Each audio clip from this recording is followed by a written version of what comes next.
My name is Dr. Dennis Mchunguzi. I'm a citizen of the United Republic of Tanzania, and I find it a very big honor and privilege for the United Republic of Tanzania today to host Her Excellency Kamala Harris, Vice President of the United States of America. We say to Honorable Her Excellency Kamala Harris, karibu sana Tanzania, as we say in Kiswahili.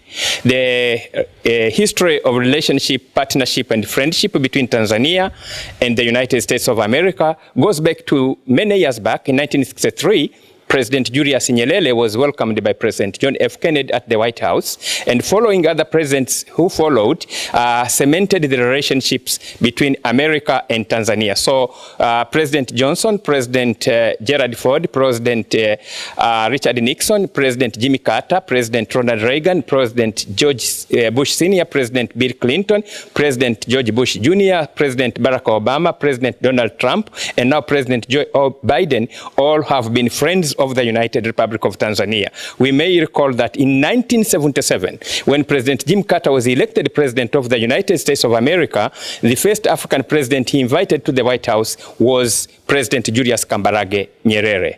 Now we have President Joe Biden in the White House as President of the US, and following an invitation by President of the United Republic of Tanzania, now we have the U.S. Vice President, Her Excellency Kamala Harris, visiting Tanzania. We say welcome, Kamala Harris. We thank the U.S. government for much of the relationship and friendship and partnership that we have had with you in the areas of trade, industry, tourism, mining and education, very much to do with the Presidential Fund on HIV and AIDS, where from the Ministry of Foreign Affairs and East Africa Cooperation for 2024-26 already over 800 million is already budgeted for that program. But we have another program called Feed the Future, where about $1.9 billion has been allocated by the US government to African countries, and we are beneficiaries of all that. But tourists from the United States of America, the number has risen from 66,000 in 2015 to over 100,000 in 2022.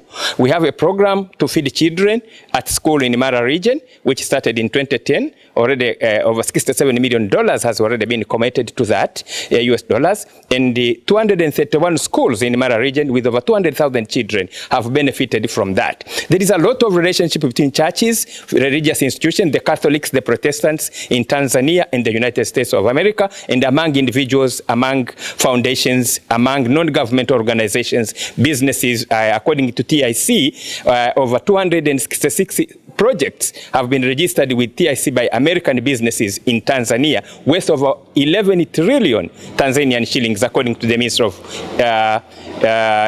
Foreign Affairs and East Africa Cooperation.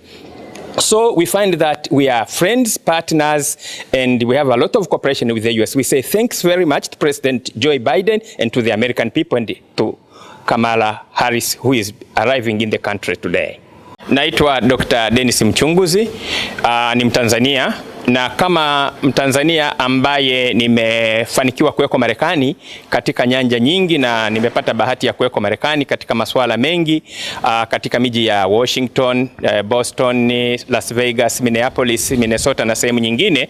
Nachukua nafasi hii kama Mtanzania kufurahia na kushukuru na kumkaribisha nyumbani Makamu wa Rais wa serikali ya Marekani, Mheshimiwa Kamala Harris, ambaye anatua nchini kwetu hapa Tanzania.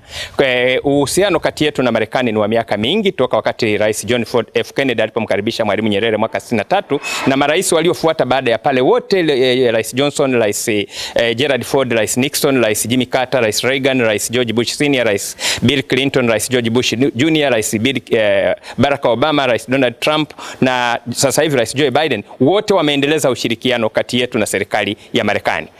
Marekani, according to tukifuatia kituo cha uwekezaji, zaidi ya miradi 266 imesajiliwa ya biashara za Marekani, lakini kuna mfuko wa rais wa Marekani wa kupambana na maambukizi ya ukimwi umetusaidia, na kwa mwaka 2024-26 tayari milioni zaidi ya 800 zimetengwa na dola kwa ajili ya mfuko huo. Lakini kuna mpango unaoitwa Feed the Future wa kilimo na mambo ya lishe, tunanufaika kutokana na dola za Kimarekani karibu 1.8 bilioni za serikali ya Marekani kwa nchi za Afrika, lakini kuna mpango wa kuwapa wanafunzi chakula mashuleni ulioko mkoani Mara, ambao zaidi ya shule 231 zenye wanafunzi zaidi ya 200,000 wamenufaika kutokana na mpango huo. Tumekuwa na watalii wakiongezeka kutoka 66,000 mwaka 2015 kutoka Marekani kuja Tanzania hadi kufikia zaidi ya 100,000 mwaka 2022. Kuna mahusiano makubwa kwenye mashirika ya dini kati ya Marekani na Tanzania, watu binafsi, biashara, wanafunzi wanaosoma kule wa Tanzania wanaoishi Marekani. Na kwa hiyo ujio wa Kamala Harris ambaye anakuja kwetu,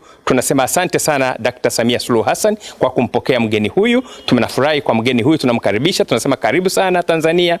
Mheshimiwa Kamala Harris, makamu wa rais wa Marekani, uhusiano wetu na ushirikiano wetu ni mkubwa na serikali ya Marekani na watu wa Marekani, na tunaomba ushirikiano huo uendelee miaka hata miaka, katika biashara, katika elimu, katika afya, katika miundombinu na katika shughuli zote za maendeleo, ikiwa ni pamoja na amani na masuala ya usalama na ulinzi, masuala ya utawala bora, masuala ya demokrasia na masuala ya haki za binadamu. Kwa hiyo tunaukaribisha nchini makamu wa rais wa Marekani, Mama Kamala Harris, na tunasema big up, tunakupa hongera sana Mheshimiwa Samia Suluhu Hassan kwa mgeni wako unayempokea leo, Mheshimiwa Kamala Harris. Na Dr. Samia, tunasema umetujenga.